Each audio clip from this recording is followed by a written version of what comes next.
Je viens dans ta présence, le cœur assoiffé de toi.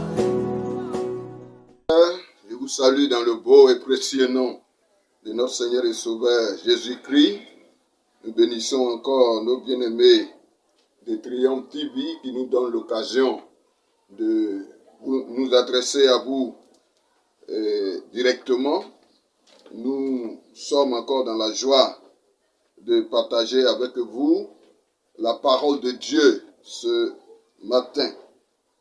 Et nous voulons vous inviter dans le livre d'Esdras, le chapitre 1er, et nous allons lire les 5 premiers versets.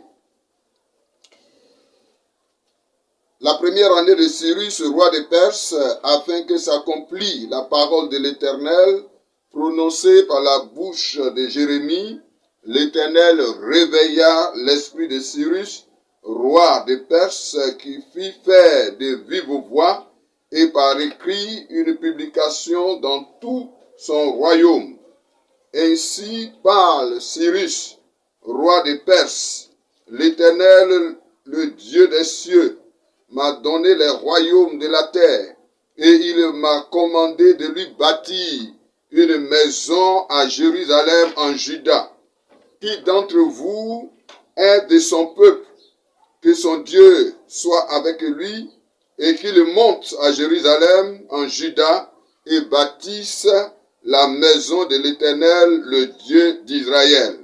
C'est le Dieu qui est à Jérusalem.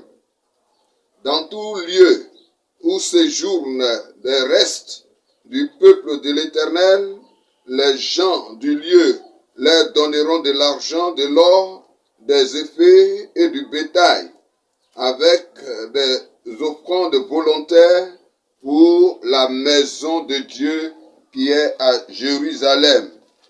Les chefs de famille de Juda et de Benjamin, les sacrificateurs et les Lévites, tous ceux dont Dieu réveilla l'esprit, se levèrent pour aller bâtir la maison de l'Éternel à Jérusalem. Nous te bénissons, notre Dieu et notre Père, pour ta parole qui est la vérité, qui est vie, qui est esprit, que nul homme au monde ne peut partager, enseigner par son intelligence propre. Nous prions que ton Saint-Esprit, qui sait tout de toi, prenne ce qui est de toi et nous l'enseigne ce matin. Au nom de Jésus et pour ta seule gloire. Merci Seigneur. Amen. Voilà, bien-aimés, à cause du péché du peuple de Dieu, ce péché qui a été dénoncé par les prophètes pendant un long moment.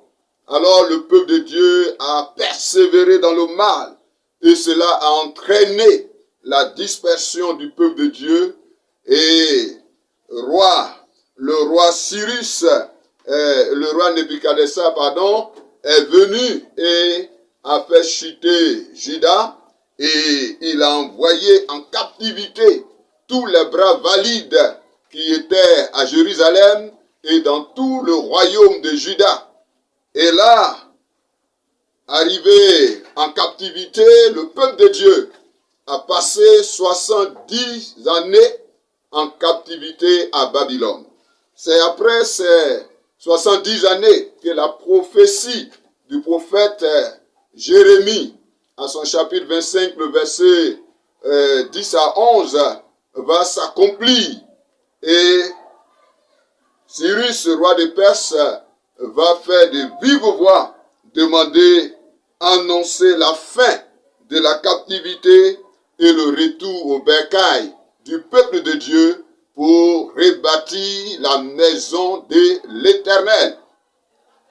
Alors, à cette annonce de Cyrus, quelle a été la réaction du peuple de Dieu?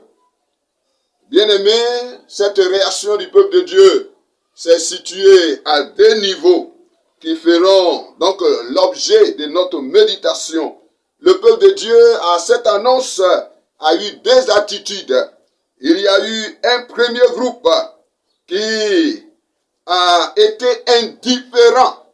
Alors cette attitude des personnes qui ont l'esprit endormi. C'est la première attitude, ceux qui ont l'esprit endormi. Alors pendant les 70 années de captivité, ceux-là qui sont restés indifférents au retour à la maison de Dieu, à l'œuvre de Dieu, ceux-là ont initié alors des contacts avec les gens du pays hôte, ont initié des programmes, des projets, et ces projets étaient florissants. Il y en a qui se sont livrés donc au péché, à la manière de ceux qui étaient des païens, c'est ce qu'ils étaient. Ils ont commencé à imiter leur comportement, leur façon d'être et de vivre. Et ces personnes, alors, lorsque l'appel a été lancé pour retourner à Jérusalem et bâtir la maison de Dieu, ils étaient indifférents. Bien-aimés, nous sommes à peu près un mois, quelques jours de cette crise sanitaire que nous vivons, qui a causé la fermeture des assemblées, et nous sommes dispersés. Mais, bien-aimés, beaucoup de frères et de sœurs déjà ont changé négativement. Beaucoup ne prient plus. Beaucoup ne cherchent même plus à méditer la parole de Dieu. Se sont détournés de Dieu. Le vieil homme est réveillé, est ressuscité. Et ils ont commencé à se comporter comme des païens. Il y en a même qui trouvent que c'est un bon débarras que les églises soient fermées. Ils ne passent même pas voir les lieux de culte. Qu'est-ce qui se passe? Ils ne passent même pas chez les frères. Alors, c'est difficile.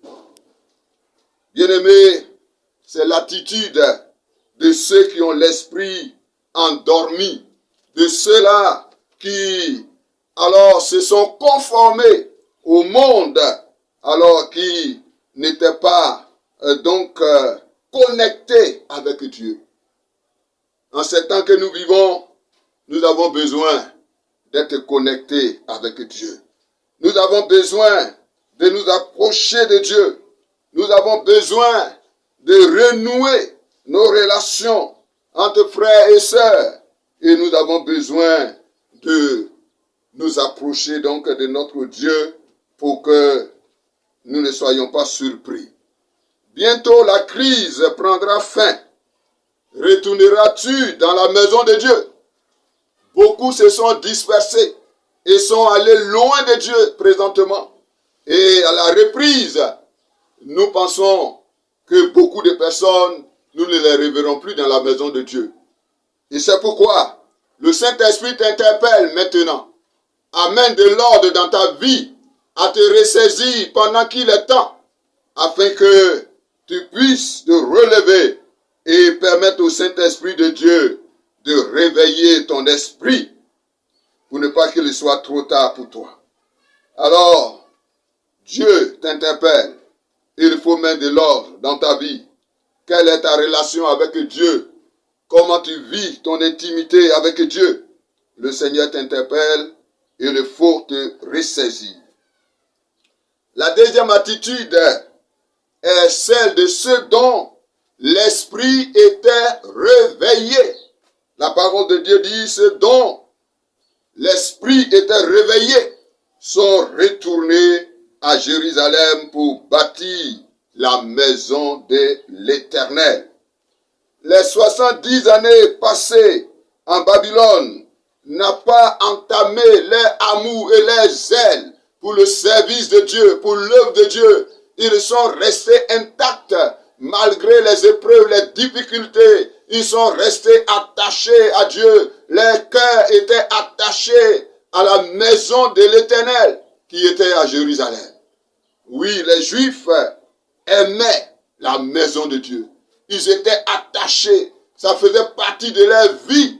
Et c'est pourquoi, alors, ils avaient toujours le cœur à la maison de Dieu. Et à l'annonce du roi Cyrus, c'était avec une joie inouïe qu'ils ont accueilli la nouvelle.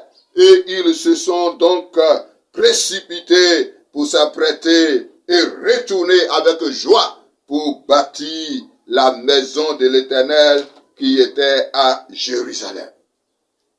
En ces temps difficiles, ce sont de tels chrétiens, de telles chrétiennes dont le Seigneur a besoin.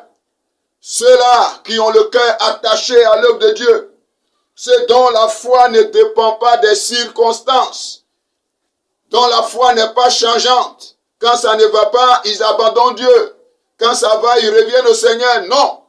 Mais ceux dont la foi est inébranlable, ceux qui persévèrent malgré les épreuves. Le Seigneur a besoin de ceux qui peuvent se prendre en charge spirituellement en ces temps de dispersion, qui peuvent initier personnellement des programmes de jeûne, de prière, de veillée personnelle, qui peuvent se prendre en charge, veiller sur eux-mêmes. Car l'apôtre Paul dit dans 1 Timothée le chapitre 4, le verset 16, parlant à son jeune frère Timothée, il dit, veille sur toi-même, veille sur toi-même. En ces temps de crise, nous avons besoin chacune de veiller sur nous-mêmes. Chacun doit veiller sur sa relation avec Dieu, sa vie et son salut. Alors, le Seigneur a besoin, bien-aimés, de ceux qui ont toujours le cœur à l'œuvre de Dieu et qui intercèdent pour les autres. Aujourd'hui, beaucoup ne pensent même plus à l'œuvre de Dieu. Beaucoup ne pensent pas à la construction pour ce qui nous concerne ici. Et ils ont tout abandonné. Alors, il faut revenir au Seigneur. Oui, la crise prendra fin. Et il faut que nous soyons de ceux qui ont l'esprit réveillé. De ceux qui sont toujours connectés avec le Seigneur. Malgré les épreuves, malgré les difficultés, qui restent toujours attachés à Dieu. Et bien aimé, c'est de ces personnes que le Seigneur a besoin. C'est pourquoi nous avons besoin, bien aimé, que chacun et chacune d'entre nous puisse se réveiller. Permettre au Saint-Esprit de Dieu de parler à notre cœur, de réveiller notre esprit et de nous donner d'être debout et d'avoir le cœur à l'œuvre de Dieu. Que nous ne soyons pas de ceux qui se laissent surprendre par les situations, les circonstances, mais ceux qui sont prêts pour affronter n'importe quelle situation et toujours rester attachés à notre Seigneur, persévérant malgré tout et restant attachés à Dieu et à son œuvre. Que le Seigneur nous bénisse et qu'il nous donne de persévérer malgré les difficultés, les épreuves que nous connaissons, que le Seigneur nous donne la force de rester attachés à lui. Et lorsque le temps sera venu, alors que nous puissions retourner avec joie dans la maison de Dieu pour célébrer notre Dieu, pour continuer le service de Dieu, l'œuvre de Dieu à bâtir et à achever la maison de l'Éternel. Que Dieu nous bénisse et qu'il vous donne la force alors de vous réveiller et de vous attacher à lui au nom de Jésus. Amen. Nous te bénissons et te rendons toute la gloire, notre Seigneur et notre Dieu. Ton désir est que nous soyons toujours attachés à toi, malgré les épreuves, malgré la dispersion, que nous ne nous conformons pas au monde, car nous sommes dans ce monde, mais nous ne sommes pas de ce monde. Seigneur, donne la force aux uns aux autres de savoir qui ils sont, de connaître leur identité et de s'attacher davantage à toi. Que ces moments, Seigneur, ne nous éloignent point de toi, mais que nous restons toujours connectés avec toi, afin qu'à la fin de cette crise, nous puissions nous retrouver pour te célébrer, te glorifier. À toi l'honneur, à toi la gloire, de ce que tu relèves ceux qui sont déjà tombés et tu les fortifies au nom de Jésus. Amen. Dieu vous bénisse.